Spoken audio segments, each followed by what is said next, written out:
जैसा कि आप सभी जानते हैं, हमारी दुनिया विज्ञान और विज्ञान के चमत्कारों से भरी पड़ी है। आज हम उसी वैज्ञानिक की बात करेंगे जिन्होंने अपने टाइम पे पूरी दुनिया हिला दी थी। ये वही इंसान है जिन्होंने पूरी दुनिया को रोशनी से भर दिया था। जी हाँ, आज हम बात करेंगे एक महान वैज्ञानिक की जिनका नाम था निकोला टेस्ला। निकोला टेस्ला का जन्म 1856 में हुआ था। निकोला टेस्ला के पिता का नाम वेलोडिन टेस्ला था। वो एक चर्च में प्रीस्ट थे। निकोला टेस्ला की माँ का नाम डुका टेस्ला था। वो इतनी पढ़ी लिखी नहीं थी, फिर भी घर पर खाली वक्त मिलने पर तरह तरह के होम टूल बना लेती थी। अपनी माँ को तरह तरह के उपकरणों को बनाते देख टेस्ला को इलेक्ट्रिक इन्वेंशन करने की प्रेरणा मिली। टेस्ला बचपन से ही बहुत होशियार थे। वो इंटीग्रल कैलकुलस के कठिन से कठिन सवाल को बिना किसी गलती के अपने माइंड में ही सोल्व कर लेते थे।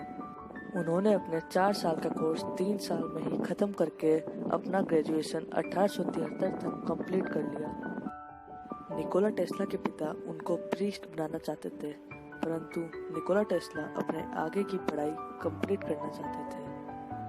1873 में जब वो अपना ग्रेजुएशन कंप्लीट करके अपने घर वापस आए, तब उन्हें कोलेरा हो गया।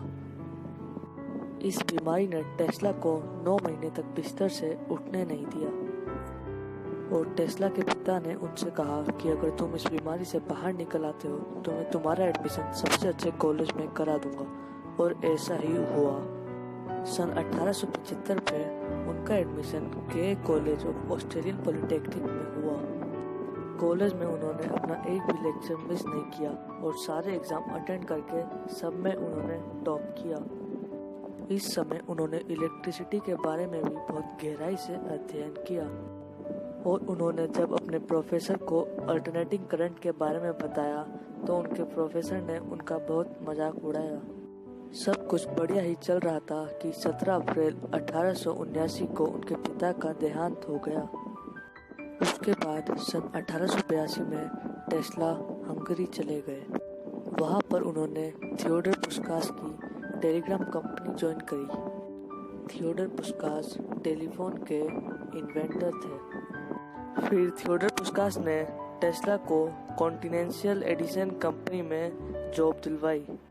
टेस्ला ने इस कंपनी में बहुत सारे उपकरणों को सुधार, पर यह कंपनी डीसी करंट की मदद से चलती थी और डीसी करंट के साथ बहुत सारी समस्याएं जुड़ी थी। ये बल्ब जैसे उपकरणों को चलाने में तो सक्षम थी, मगर बड़ी बड़ी मशीनों को चलाने के लिए ये उपयुक्त बिजली नहीं बना पाती थी, और इस समस्या को निकोला टेस्ला अच्छे से जानते थे। फिर टेस्ला ने ऑल्टरनेटिंग करंट मोटर की खोज की। वो अपना ऑल्टरनेटिंग करंट वाला आइडिया थॉमस एल्वा एडिसन को बताने के लिए अमेरिका भी गए। फिर थॉमस एल्वा एडिसन ने उन्हें अपनी कंपनी में आने का मौका भी दिया और उनसे अपनी कई मशीनें ठीक करवाई। फिर टेस्ला ने अपनी एसी मोटर का आइडिया भी थॉमस एल्वा एडिसन को बताया। फिर एडिसन ने उनके आइडिया को बेकार मनाकर उन्हें मना कर दिया। इससे टेस्ला बहुत मायूस भी हो गए। एडिसन को लगा कि अगर ये एसी मोटर सिस्टम मार्केट में आ गया तो उनके डीसी मोटर सिस्टम को बहुत नुकसान होगा। लेकिन फिर भी टेस्ला ने अगले 6 महीने तक एडिसन की कंपनी में ही काम किया और बहुत सारी मशीनें भी सुधारी। और टेस्ला ने जो एडिसन की कंपनी में इतनी सारी मशीनें ठीक करी थी, उसका एडिसन ने उनको 1 रुपया भी नहीं दिया। इसके बाद टेस्ला ने उनकी कंपनी छोड़ दी और फिर कभी पीछे मुड़ के नहीं देखा। और अब शुरू होती है निकोला टेस्ला ने उसमें चौंका देने वाले एक्सपेरिमेंट किए। फिर उन्होंने काफ़ी इन्वेस्टर्स के साथ मिलकर मार्च 1885 में खुद की कंपनी खोली, जिसका नाम था the Tesla electric light and manufacturing company. फिर उनके इन्वेस्टर्स ने उनको धोखा दिया और अपनी खुद की अलग कंपनी बना ली। फिर ऑल्फ्रेड एस ब्राउन और चार्ल्स एफ पेक के साथ मिलकर उन्होंने टेस्ला इलेक्ट्रिक कंपनी बनाई और अब उन्होंने एसी इंडक्शन मोटर पे काम करना शुरू कर दिया। और आखिरकार वो दिन आ ही गया जब उन्होंने एसी मोटर बनाई जो ऑल्टरनेटिंग करंट पे चलती है। फिर 1888 में जैसे ही जॉर्ज वेस्टिंगहाउस जूनियर को ये पता चला कि निकोला टेस्ला ने एसी इंडक्शन मोटर बना ली है, तब उन्होंने निकोला टेस्ला से मिलने का फैसला कर लिया। जॉर्ज वेस्टिंगहाउस जूनियर उस समय अमेरिका के सबसे बड़े उद्योगपति थे। उन्हें अपना बिजनेस बढ़ाने के लिए एसी इंडक्शन मोटर की बहुत ज़रूरत थी। फिर उन्होंने टेस्ला को अपनी कंपनी में कंसल्टेंट के रूप में रख लिया और इसके उन्होंने उपयुक्त पैसे भी दिए। और अब स्टार्ट होने जा रही है करंट वॉर, क्योंकि जॉर्ज वेस्टिंगहाउस एसी सिस्टम की मार्केटिंग कर रहे थे और Thomas Alva Edison DC system की मार्केटिंग कर रहे थे। फिर एडिसन ने एसी सिस्टम के बारे में बहुत तरह तरह की अफवाहें फैलाई और इसे बहुत खतरनाक भी बताया, पर एसी सिस्टम के फायदे बहुत थे, इसलिए जॉर्ज वेस्टिंगहाउस तरक्की पे तरक्की करते गए, क्योंकि टेस्ला का एसी करंट डीसी करंट के मुकाबले बहुत सस्ता भी था। और फिर सन 1890 में टेस्ला ने टेस्ला कॉइल का इन्वेंशन किया और उन्होंने ऑल्टरनेटिंग करंट को और भी अच्छे से उत्पन्न करने के लिए स्टीम इंजन, रेसिप्रोकेटिंग इंजन और इलेक्ट्रिक जनरेटर को और भी डेवलप किया। नाइग्रा फॉल्स से हर सेकंड 2,25,000 क्यूबिक फीट पानी बहता है, जो कि 2 लाख टन कोयला से उत्पन्न हुई बिजली के समान है। टेस्ला का यही सपना था कि वो इस पानी से बिजली उत्पन्न करे और टेस्ला की मदद से सन 1893 में नाइग्रा फॉल्स से बिजली उत्पन्न करने का काम वेस्टिंगहाउस कंपनी को मिला। इससे थॉमस एल्वा एडिसन की कंपनी को बहुत नुकसान हुआ।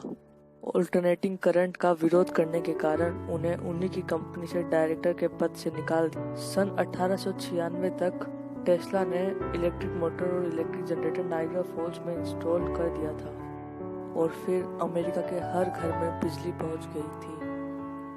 सन 1890 के बाद टेस्ला ने वायरलेस इलेक्ट्रिसिटी के ऊपर काम करना शुरू किया। इसका मतलब बिना किसी वायर के हर घर में बिजली पहुंचाने से था, मगर उनको इस प्रोजेक्ट के लिए $2 लाख की आवश्यकता थी। वो पैसे मांगने के लिए जॉर्ज वेशिंगटन के पास भी गए, मगर वो उनको $6,000 की ही मदद कर पाए। वो बहुत सारे इन्वेस्टर्स के पास मदद मांगने गए, मगर किसी ने भी उनकी मदद नहीं करी, क्योंकि किसी को भी उन पर विश्वास नहीं था। और फिर वो आखिरी में मदद मांगने जेपी मॉर्गन के पास गए। जेपी मॉर्गन उस समय के सबसे बड़े बिजनेसमैन थे, पर जेपी मॉर्गन ने कहा कि वो पैसा जब ही देंगे जब इस वायरलेस पेटेंट से होने वाले प्रॉफिट में से 51% प्रॉफिट उनका होगा। टेस्ला को यह डील मंजूर थी। इसी बीच जेपी मॉर्गन को यह पता चला कि टेस्ला पूरी दुनिया में फ्री इलेक्ट्रिसिटी बांटना चाहते हैं और इससे उनके बिजनेस को बहुत घाटा हो सकता था, इसलिए उन्होंने आगे इस प्रोजेक्ट में पैसे लगाने से टेस्ला को मना कर दिया। इसकी वजह से टेस्ला का सपना अधूरा ही रह गया। तो दोस्तों, अगर आपको ये वीडियो अच्छा लगा तो इस पर लाइक करिए, कमेंट करिए, शेयर करिए और हाँ, चैनल को सब्सक्राइब करना मत भूलिएगा।